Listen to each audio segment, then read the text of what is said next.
بہرحال انہوں نے جو اپنے لیے اچھا چنا قرآن کے روح سے وہ بھی برا ہے، بہرحال انہیں رافضی کہا گیا۔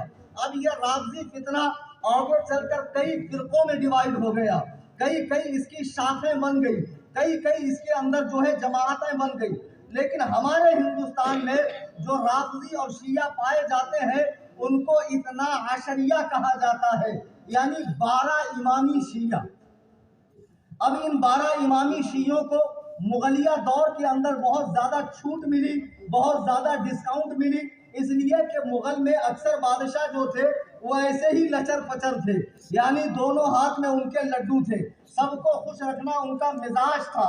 تو بہرحال شیعوں سے بھی ان کی راہ و رسم تھی، شادیاں ہوئی، عورتیں لائی گئی، اور اس طرح شیعہ مذہب کو ہندوستان میں فروغ ملا۔ بادشاہ جہانگیر کی بیوی نور جہاں یہ خود بہت پکی رافضیہ تھی، بہت پکی شیعہ تھی۔ اس نے ایران سے مجتہدین کو بلا کر ہندوستان میں اہل سنت و جماعت کے بیچ میں شیعت کو خوب فروغ دینا چاہا۔ ویسے شیعت اتنی پھیلی نہیں، لیکن شیعی رسمیں آج بھی ہم اہل سنت و جماعت میں دیکھنے ملتی ہے، خصوصاً ماہ محرم الحرام کے اندر جب علماء منع کرتے ہیں یہ نہ کرو تو لوگ گانجے کا سٹا مار کر عالم کو کہتے ہیں تو زیادہ قابل ہے یا فلانے زیادہ قابل ہے، وہ ولی بھی تو یہ کام کرتے تھے۔ میرے بزرگوں اور دوستوں، آپ کو پڑیا دی جا رہی ہے بزرگوں کے نام پر۔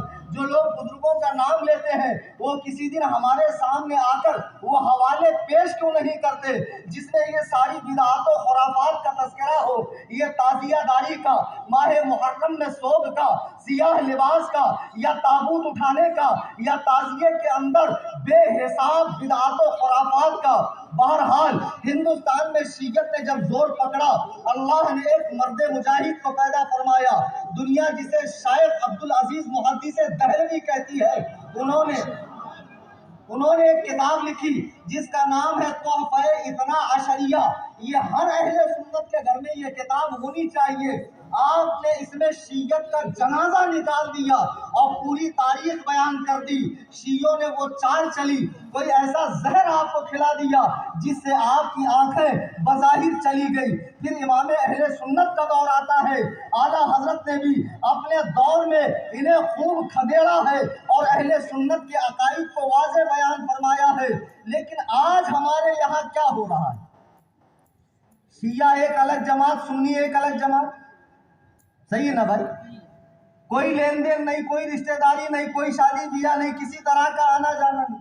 لیکن اب ایک تیسرا پیدا ہو گیا، نر نمادی حیدرآبادی۔ با مسلمان اللہ اللہ، با برمن رام رام۔ اب ایک گردلے دونوں ناؤں میں پیر رکھے گا، جب دونوں کے راستے جدا ہوں گے تو بیچ میں سے چر جائے گا۔ یک درگیر محکم گیر، وہ کون اٹھے؟ اب اس دور میں ایک نیا فرقہ اٹھا اور بڑا اہل بیت کا چاہنے والا، اور شیعوں کی جھٹن کھانے والے اپنے آپ کو مولائی کہتے ہیں، حسینی سنی۔ ٹائٹل بڑا خوبصورت ہے، لیکن یاد رکھو سنڈاس پہ چاندی کا ورق لگانے سے اصلیت نہیں بدلتی ہے۔ ورق ہٹا کے اندر کی گندگی دیکھو، کہیں ایسا نہ ہو مجموعہ 96 میں آپ کو پیور پیشاب دے رہا اور ملے جا رہے ہو۔ حماقت مت کرو، جانچ پڑتال کرو۔ زمانہ بہت دھوکہ دھڑی کا ہے، یہ ضروری تھوڑی ہے کہ جس کے بہت بڑی داڑھی ہو، بہت بڑا فیض العلوم ہو، بہت گاڑی عربی بولتا ہو، مسند امام احمد ڈائریکٹ سعودی سے پڑھ کے آیا ہو تو سمجھو گے کہ بہت بڑا علامہ ہے۔ یہ بہت بڑا علامہ نہیں، بہت سڑا ہوا علامہ ہے۔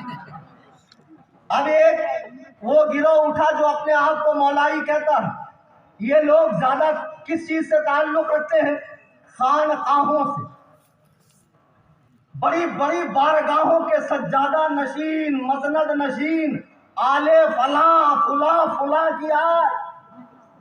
اب ماشاءاللہ خوب جبہ کھپا، اور ابھی مولانا نے کہا کئی ہاتھ کی انگوٹھی، 10 انگلی میں 20 انگوٹھی، اور یہ 10 انگلی میں 5 سگریٹ پی رہے اور تصوف کا نشہ چڑھا ہوا ہے، اور کتے کا بچہ اپنی خامخواہ میں بیٹھ کر صحابہ کے فیصلے کر رہا ہے، حضرات صحابہ پر بھونک رہا ہے، اور یہ گنجیڑی یہ نشیڑی، یہ چرسی، یہ بٹن کھانے والا، یہ سلم کے چلم کا سٹا مارنے والا اس کی ہاں میں ہاں ملا کر کہہ رہا ہے معاویہ غلط، ہندا غلط، سفیان غلط، علی کا پہلا نمبر۔ جب تک قرآن و سنت کے قریب نہیں آؤ گے، اللہ و رسول کے ارشاد کو نہیں سمجھو گے، خدا کی قسم دین کا حقیقی معنی مفہوم تمہیں پتہ ہی نہیں چل سکتا ہے۔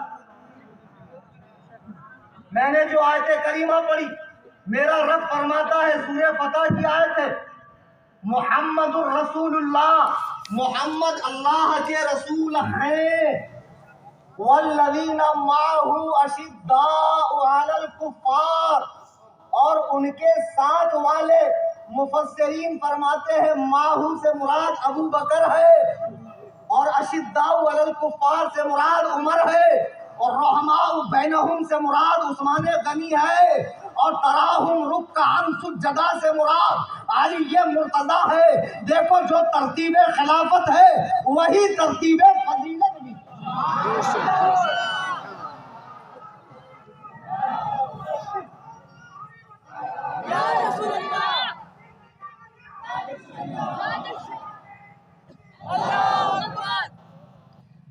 پتہ نہیں کیسے حدیث قرآن پڑھتے ہو، دیکھو قرآن کریم میں ترتیب کے ساتھ ذکر کیا گیا اللہ کا، رسول کا، پھر حضرات شیخین کا، پھر حضرت عثمان کا، پھر مولائے کائنات کا۔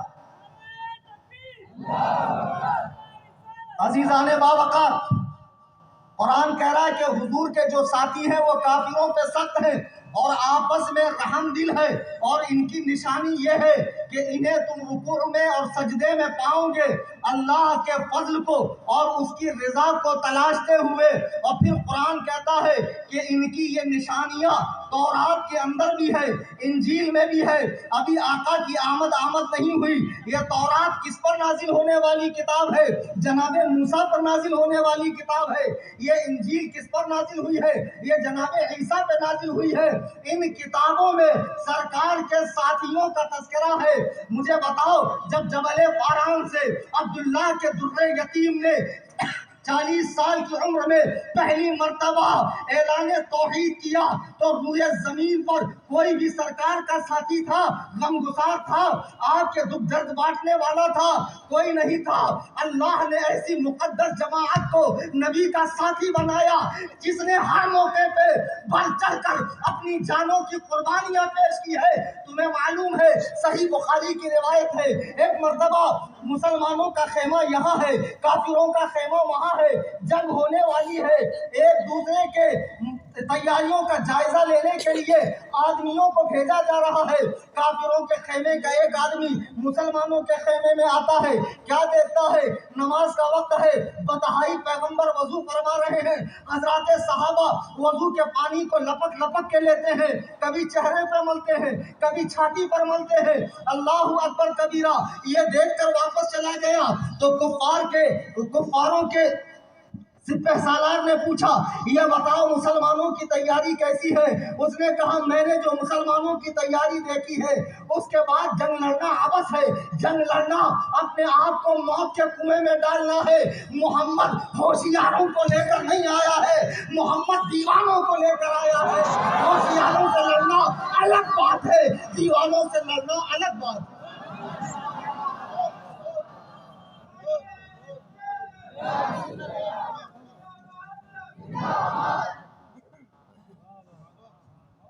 یہ حضرات صحابہ کرام ہیں جنہوں نے ہر موقع محل پر حضور کا ساتھ دیا۔ دیکھو میرے آقا تمام انبیاء کے آخر ہیں، آپ کو جو کتاب دی گئی وہ کتابوں میں آخری ہے، آپ کو جو منصب دیا گیا نبوت و رسالت کا اس کے آپ خاتم ہے، آپ کو جو دین دیا گیا وہ تمام دینوں کا خاتم ہے، آپ کا دین قیامت تک رہنے والا ہے۔ تو مجھے بتاؤ آپ کو اللہ نے ساتھی کیسے دیے ہوں؟ ایسے ساتھی جو ہماری اور آپ کی طرح نہیں، سامنے ایک نمبر تقریر تھی، بعد میں بولوں گے بہت پکایا یار، بہت سڑایا۔ ایسے دوگلے لوگ نہیں، ایسے سچے جانثار کہ وقت آنے پر سارا گھر بار راہ خدا میں قربان کر دے۔ اب حضور پر جو قرآن اترا اسے لکھنے والے کون؟ صحابہ۔ حضور نے جو فرمایا حدیث اسے لکھنے والے اگلی نسلوں تک پہنچانے والے کون صحابہ؟ آج یہ شیعہ، رافضی، ماتمی، اثنا عشری اور ان کا جھٹن کھانے والے، یہ ایرانی چائے کی چسکیاں لینے والے، یہ حرام خور کہتے ہیں فلانے صحابی ایسے تھے، فلانے صحابی ایسے تھے۔ تیری ماں تجھ پر ماتم کرے، او خبیث کے بچے، اگر رسول اللہ کے ساتھی دین سے باوفا نہ ہوتے تو عرب سے نکل کر دین دنیا کے کونے کونے میں نہ پہنچتا۔ تم کس پر بھونک رہے ہو؟ اور سنو، تم آج بھونک رہے ہو، آج بھون بھون کر رہے ہو پلو۔ غیب داؤ نبی نے 1400 سال پہلے فرمایا، صحیح بخاری کی حدیث ہے، قرآن کریم کے بعد سب سے بڑی کتاب، لا تسبوا اصحابی، میرے صحابہ کو گالی مت دو۔ فَلَوْ أَنَّ أَحَدَكُمْ أَنفَقَ مِثْلَ أُحُدٍ ذَهَبًا مَا بَلَغَ مُدَّ أَحَدِهِمْ وَلَا نَصِيفَهُ، اگر تم میں کا کوئی شخص احد پہاڑ کے برابر سونا خدا کے راہ میں خرچ کر دے، اول تو کوئی اتنا بڑا فیاض ہے نہیں، یہ تو خود ہی ان کے ٹکڑوں پہ پلتے ہیں، لیکن بالفرض اگر ان کے پاس آ جائے اور یہ احد پہاڑ کے برابر خرچ کر دے، ما بلغ مد احدہم ولا نصیفہ، تو میرے صحابی نے اگر خدا کے راستے میں آدھا کلو گیہوں یا جو دیا ہوگا تو اس آدھا کلو کے برابر بھی وہ سونے کا پہاڑ نہیں ہو سکتا۔ تم نے کیا سمجھا ہے صحابہ کے مقام کو؟ اللہ نے بہترین ساتھی حضور کو عطا فرمائے، جنہوں نے پوری کوششوں سے ایمان و اسلام کی یہ امانتیں نسلاً بعد نسل، قرناً بعد قرن پوری دنیا کے اندر پھیلا دیا ہے۔ اچھا، صحابہ کی یہ مقدر جماعت، حضور تشریف لے گئے ظاہری طور پر، بالاجماع ابو بکر کو خلیفہ بنایا گیا۔ آج شیعوں سے ہمارے چھڑنے کی وجہ کیا ہے؟ کچھ لوگ اس میں ایسے بھی ہیں، چائے پینے سے کچھ نہیں ہوتا، بیٹی لا سکتے دے نہیں سکتے، تمہارے ابا کا دین ہے، دین گڑھتے ہو گھر میں بیٹھ کے، گڑھو مت، لانا اور دینا دونوں حرام۔ چائے پی سکتے ہو ان کی ہوٹل میں، رب کعبہ کی قسم، اگر میں پیاس سے مر رہا ہوں کلیم حنفی اور دنیا میں آخری قطرہ کسی رافضی وہابی دیوبندی کے پاس ہو، میں اسے پینا گوارا نہیں کروں گا، اس لیے کہ تمہارے دشمنوں سے ہمارا کیا واسطہ رسول اللہ، انہیں جانا، انہیں مانا، للہ الحمد میں دنیا سے مسلمان گیا۔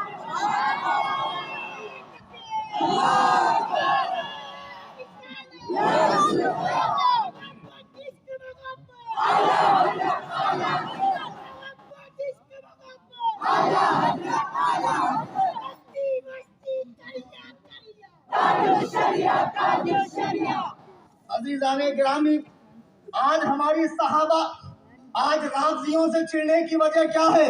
یہ بیان آن لائن بھی چل رہا ہے، آف لائن بھی ہزاروں لوگ سن رہے ہیں۔ یہ کلیم حنفی رضوی قصر ابو حنیفہ فرام کرلا ویسٹ ممبئی، پتہ دلوں میں نقش کر لو۔ رات کا اندھیرا ہو، دن کا اجالا ہو، جنگل ہو، بیابان ہو، پہاڑی ہو، کھاڑی ہو، یا میرا مکان ہو، کہیں بھی بلا لو، any time most welcome for ٹھکائی۔ حضرات صحابہ کے مسئلے پر یہ فقیر الحمدللہ اکیلے آنے کو تیار ہے، اور تم پوری جماعت کھٹمل لے کر آ جانا، اور انشاءاللہ دنیا دیکھیں گی تم کتنے ذلیل ہو جاؤ گے۔ صحابہ کرام پہ بھوکنے والوں، ذرا صحابہ کے مرتبے کو تو سمجھو۔ اگر تم اتنے سچے عاشق اسلام ہوتے تو خدا نے تمہیں اس دور میں کیوں نہ پیدا فرمایا، ابو بکر و عمر کو کیوں پیدا فرمایا؟ کیونکہ حقیقت میں یہ لوگ دل سے مسلمان تھے، سرکار کے سچے وفادار تھے، اور صحابہ نے جیسی دین کی خدمت کی ہے آج اس کا کروڑواں حصہ بھی ہم نہیں کر سکتے۔ شیعوں کی کتاب ہے ملا باقر مجلسی کی، نوٹ کر لو، آن لائن کتاب ہے، فارسی زبان میں اویلیبل ہے، گوگل پہ آپ دیکھ سکتے ہیں۔ جو لوگ گوگل کے مقلد ہیں وہ گوگل پہ دیکھ لیں۔ حق الیقین کے صفحہ نمبر 362 پر ہے کہ جب امام مہدی آئیں گے، کون سے والے؟ ان کے والے، ہمارے والے پیدا ہونا باقی، ان کے والے کسی غار میں چھپ کر بیٹھے ہیں، سنیوں کے ڈر سے ابھی تک آتے ہی نہیں ہیں۔ جب امام مہدی آئیں گے تو ابو بکر و عمر کو زندہ کریں گے، زندہ، اور وہ اسی پرانی حالت پر قبر سے اٹھیں گے، ترو تازہ۔ امام مہدی کہیں گے کہ ان کے بدن سے کفن اتار دو، ابو بکر و عمر کے معاذ اللہ، اور انہیں کفن اتار کر ننگا کیا جائے گا۔ پھر امام مہدی فرمائیں گے کہ ابتدائے عالم سے اخیر دنیا تک، یعنی دنیا میں پہلے انسان نے جو گناہ کیا تھا اور دنیا کے آخری انسان تک جو کفر ہوا، شرک ہوا، ظلم ہوا، فسق ہوا، زنا ہوا، لوٹ، چوری، کھسوٹ، حق دبانا، جتنے گناہ ہوئے سب ابو بکر و عمر پر ڈالیں گے، اور ڈال کر کہیں گے اگر تم علی کا حق نہ مارتے تو آج یہ ذلت نہ ہوتی۔ پھر انہیں درختوں پہ چڑھایا جائے گا۔ ملا باقر مجلسی نے کتاب حق الیقین کے صفحہ 362 پر یہ بات لکھی ہے، اگر یہ غلط ہو تو جو چور کی سزا وہ کلیم حنفی کی سزا۔ آگے وہ خبیث لکھتا ہے کہ انہیں درختوں پہ چڑھایا جائے گا اور زمین کو حکم ہوگا کہ اپنی آگ نکالے اور ابو بکر و عمر کو جلا دے، اور ہوا کو کہا جائے گا ان کی راکھ کو تمام دریاؤں کے اندر ڈال دے۔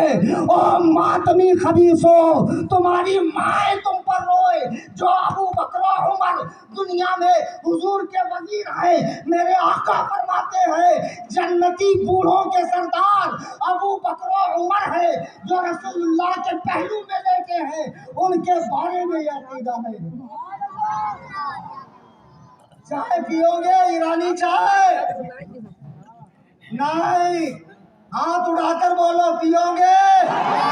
بالکل نہیں۔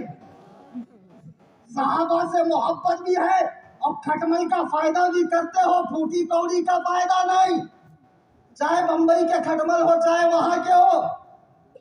اجمیر شریف کے نیا فرمان نکالا، نعرہ نہیں لگے گا، نہیں بتایا کون کون سا نعرہ نہیں لگے گا، فلاں فلاں ہی سلام پڑھا جائے گا، مصطفیٰ جان رحمت نہیں پڑھا جائے گا۔ مصطفیٰ جان رحمت پڑھنا تمہیں نصیب بھی کہاں۔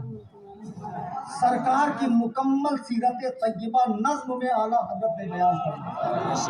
ہر شعر یا تو آیت قرآنی کا معنی مفہوم ہے یا نبی کریم کی حدیث کی تشریح۔ تمہیں پڑھنا بھی تو آنا چاہیے۔ گھامڑو، اردو تو پڑھنی آتی نہیں ہے۔ ہم دعا کریں گا سرفریب دا گریٹ انٹرنیشنل پگلے آدم عالم اسلام۔ نیا فرمان آیا، نعرے نہیں لگیں گے۔ میں تم سے پوچھتا ہوں، ایک دن سامنے بیٹھ کے ہمیں بتاؤ یہ نعروں سے تمہیں چڑ کیا ہے؟ قوم کو کھلم کھلا بتا دو کہ ہم ایران کے لقمہ تر پہ پلتے ہیں، ایران کے زر خرید ہیں ہم لوگ، ایران کی لگامیں ہمارے منہ میں ہے، اور شیعوں کی بھیک پر ہمارا کام چل رہا ہے۔ بے وقوفو، ایک مقدس بارگاہ میں بیٹھ کر رافضیت کو پھیلا رہے ہو، اور آج اکثر خواہ مخواہوں سے رافضیت پھیل رہی ہے، اور ایک سے ایک پیر صاحب بمبئی میں، اور زیادہ ہی پیر صاحب دیکھنا ہے تو ساؤتھ انڈیا چلے جائیں۔ ایک صاحب بولے ہمارے پیر بڑے با کرامت۔ میں نے کہا کیا کرامت دکھائے؟ بولے ایک ہی بیٹھک میں 20 کلو گانجا پی گئے۔ واہ ماشاءاللہ، بڑی ہے سب اجڑی ہوئی خانقاہیں، وہ درویش و سلطان کی امید گاہیں، فرشتوں کی پڑتی تھی جن پر نگاہیں، کہاں ہے وہ جذب الہی کے پھندے، کہاں ہے وہ اللہ کے پاک بندے؟ وہ خانقاہیں جہاں سے دین و سنیت کا کام ہوا ہے، آج یہ عقابوں کے نشیمن پر یہ زاغ بیٹھے ہوئے کوے اور وہاں سے شیعت کو فروغ دے رہے ہیں۔ میں آپ کو بارگاہوں میں جانے سے نہیں روک رہا ہوں، پیروں سے ملنے سے نہیں روک رہا ہوں، لیکن جب بھی کسی پیر سے ملو تو اس سے پوچھو دمادم مست قلندر، اور اگر بولے علی کا ہاں تو ختم، معاملہ اس کا پورا خراب ہے۔ اگر بولے ابو بکر کا پہلا نمبر، اس سے پوچھو امیر معاویہ، سفیان اور تمام صحابہ کرام کے بارے میں۔ اگر اس کا دل صاف ہو تو ضرور اس کی زیارت کیجئے، اس سے فیض حاصل کیجئے، اس میں کوئی مذائقہ نہیں ہے۔ میرے بزرگوں اور دوستوں، یہ پیران کرام کہے جانے والے لوگ حضرات صحابہ پہ بھونک رہے ہیں۔ دیکھو میرے آقا فرماتے ہیں اللہ اللہ فی اصحابی لا تتخذوہم غردم بعدی، اللہ کے لیے میرے صحابہ کے معاملے میں اللہ سے ڈرو، میرے صحابہ کے معاملے میں اللہ سے ڈرو۔ لا تتخذوہم غردم بعدی، میرے دنیا سے جانے کے بعد انہیں تنقید کا نشانہ نہ بناؤ۔ فمن احبہم فبحبی احبہم، جو مجھ سے محبت رکھتا ہے وہی صحابہ سے محبت رکھے گا۔ آسان ترجمہ کر رہا ہوں، یعنی میرے سبب ہی صحابہ سے محبت ہوگی۔ ومن ابغضہم فببغضی ابغضہم، اور جو مجھ سے بغض رکھتا ہے وہی صحابہ سے بغض رکھے گا۔ دیکھو سرکار نے صاف فرما دیا کہ صحابہ کی دشمنی جن کے دلوں میں ہے، در حقیقت ان کے دلوں میں سرکار کی دشمنی، ورنہ صحابہ سے چڑھنے کی بات کیا؟ حق نہیں دیا، حق نہیں دیا۔ آج شیعوں کی بولی بول رہے ہو، یہ شیعہ جن کے مذہب میں تقیہ کرنا، جھوٹ بولنا ثواب ہے، اور اتنا بے شرم مذہب روئے زمین پر شاید کوئی ہو جو یہودیوں کے نطفے سے بنا ہوا ہے۔ تمہیں شیعوں کی تاریخ کیا معلوم ہے؟ آج شیعوں کے ساتھ اسٹیج شیئر کر رہے ہو، دعوتیں اڑا رہے ہو، اور اہل سنت و جماعت مسلک اعلیٰ حضرت کے ماننے والوں کو شدتی کہا جاتا ہے، سخت کہا جاتا ہے۔ بے وقوفو، ہم تمہارا بھلا چاہتے ہیں، اس لیے تمہیں بری صحبت سے بچانے کی کوشش کر رہے ہیں۔ میرے آقا فرماتے ہیں جس کے دل میں میرا بغض ہوگا وہی صحابہ سے بغض رکھے گا۔ پھر میرے آقا فرماتے ہیں ومن آذاہم فقد آذانی، جس نے صحابہ کو تکلیف دی اس نے مجھے تکلیف دی۔ اللہ